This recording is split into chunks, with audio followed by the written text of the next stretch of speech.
সালাম আলাইকুম। কি অবস্থা ব্যাকের? বালানি। কে ভালো ছিল, কে ইহুদিদের দালাল ছিল, সেটা এই ভিডিওটা দেখলে বুঝতে পারবেন।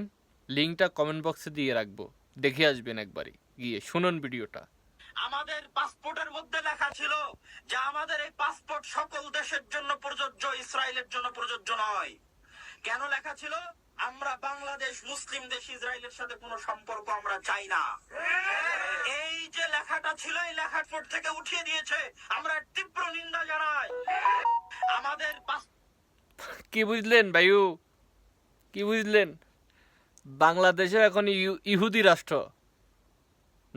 ইসরায়েলে যেতে পারবেন আপনারা, ইসরায়েলে যেতে পারবেন, বুঝছেননি? শেখ হাসিনা সরকার ইসরায়েলকে বয়কট করছে।